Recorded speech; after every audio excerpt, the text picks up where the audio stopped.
Hello, I'm Leonard Maltin. Star Wars may have started out as a mere movie, but it became a phenomenon. It changed the way movies were made and perceived and marketed. It ushered in a new era of science fiction and fantasy and developed a whole new vocabulary of visual special effects. And the man who created the film, who imagined it and then realized it, is here with us today to share some of his memories. George Lucas. George, if I asked you to sum up your feelings today, looking back at the whole Star Wars experience, if I asked you to sum that up in one word, what word first comes to mind? If there's anything the Star Wars experience has been for me, it's unpredictable. You know, not only in the making of the movies and in creating the stories in the first place, which is the fun of it, is because you don't know where it's going to go, and the making of them were a huge adventure. But the success and all the stuff that's come after it and everything is just, you have no idea what's going to happen next. Let's go all the way back to the beginning. What was the beginning? I would say probably the original impetus for the whole thing was, I used to watch a serial on television called Adventure Theater, and they had Flash Gordon Conquers the Universe on it, and I used to love that.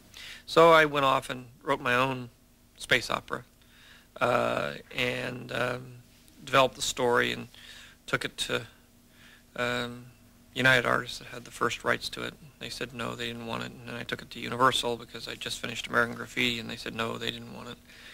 And finally took it to 20th Century Fox, and Alan Knight Jr. said, I'm interested. He said, I don't understand this, but I loved American Graffiti, and whatever you do is okay with me, because otherwise I don't think it would have ever gotten done, because it was crazy. You know, spaceships and Wookiees and robots, and it was just unlike anything that had ever been seen before. Tell me about that first script. Now, did you try to tell the whole story in one script? Well, at that point, it wasn't the whole story. I wrote a script, and the script was very ambitious. It told a very large story. And when I finished it, I realized that it was way too big to make into a movie. So I took the first part of it, sort of the first act, and I said, I'll make the movie about this. And I had to expand on it and move it around, play with it a little bit. But I basically then focused on that as being the film. And I said, someday, if I ever get a chance, maybe I'll make these other things, the rest of it, the other two-thirds, into a movie. But right now, that's just going to have to go on the shelf, and I'll leave it there. And so that's really how the first project came to pass.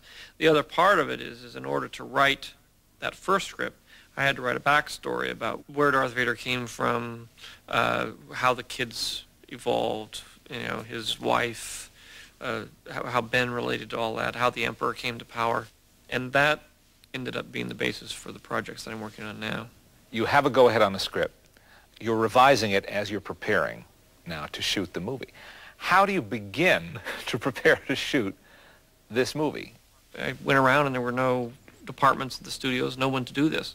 So I had to sort of build up from scratch my own special effects company in the process of starting this whole thing.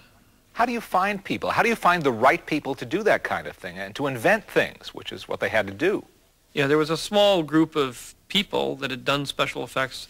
Some guys had worked in commercials doing the Pillsbury Doughboy and this, so there was maybe a few dozen people in Hollywood that actually had some experience. They were mostly college students. They're mostly very young. I think the average age of ILM when it started was like 24. That's the average age, and so there are a lot of kids that were like 19, 20 years old. Tell me about some of the casting decisions. What I would do is I would take the various contenders for the various roles and I'd mix them around and have them work ensemble. Because what I was trying to do is see how they all look together and work together as a group, not as individuals. And I think that was a very important part about the casting is I cast a group. I didn't cast one person, one person, one person. I saw how they all worked together and then chose it that way. What was the most serendipitous bit of casting? Probably Harrison.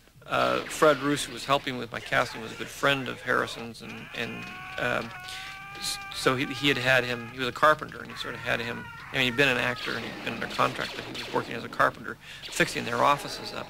And as I was casting everybody, we said, well, we'll start doing these tests. And I said, well, we're short one Han Solo. I've only found 4, and I need 5 because I have 5 of everything else.